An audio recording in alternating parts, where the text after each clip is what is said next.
Or what are your thoughts on the Federal Reserve or fiat currencies in general? If you want to, Sure. we can pass on Look, that too if you no, want. But this is like what I do. Thankfully, I work for an economic consultancy firm, so this is actually what we do, a macroeconomic consultancy firm. I think, look, it's important to everyone says the line of it's important to me that the Fed is independent. It is important for monetary policy that the Fed is independent because you're right. If you're running a fiat currency, you're effectively running kind of a Ponzi scheme. You just have to run it better than the other guys. I'm not saying that we need to change away from a fiat currency, but it's simply that we need to keep it up, the Ponzi scheme, and do it successfully. And the Federal Reserve has failed miserably at this.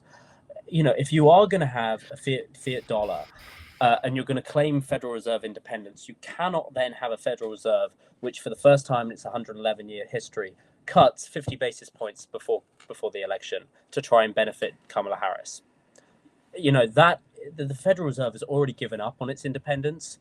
And it's Scott Bessent, the Treasury Secretary, wrote this wonderful article that it's had this gain of function monetary policy, and it's true. I mean, the old line, which is that printing money produces inflation, always. It does. And the fact of the matter is the Fed should not have and should not have got to the point where it had, I think, $9 trillion on its balance sheet. That is truly insane and serious economic mismanagement. And what it's done, and you know, it comes back to this point that we made about young people not being able to get on the market, is it's pushed up this wealth effect, which has been really harmful for the type of opportunity economy we want, which is where people can actually have the opportunity to climb up from nothing. The Fed has been arguably the biggest and most responsible entity for making that worse.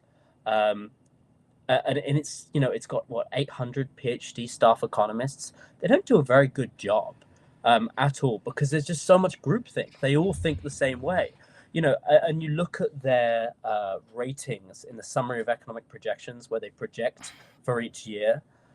And I think it tells you everything is they constantly underscore what Republicans end up achieving in GDP growth and in inflation, or overscore in inflation even. But they constantly do that. And they don't do it with Democratic presidencies. And why? It's because they're all taught by the same individuals at the same professors in the same big schools, which say that, you know, supply side policies don't matter, tax cuts don't matter. What matters instead is just how much money you spend, how much money the government spends. And so you get these, you know, these summary of economic projections which say things like, or end up predicting things like Biden's massive inflation is going to be good for the economy. And accordingly, these people actually believe it, so that they cut or they don't cut at the wrong time. I really think the Fed has a lot to answer for.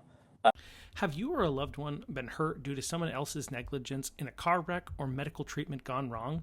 Then you can't afford not to call Independence Law, Maine and New Hampshire, Northern New England's premier personal injury and medical malpractice law firm.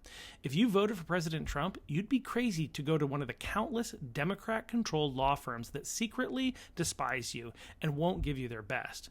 At Independence Law, Maine and New Hampshire, we want to make your life great again after serious injuries suffered in an accident or medical malpractice. Call 207-241-9717 or visit independencelaw, Maine and New Hampshire.com for your free consultation today.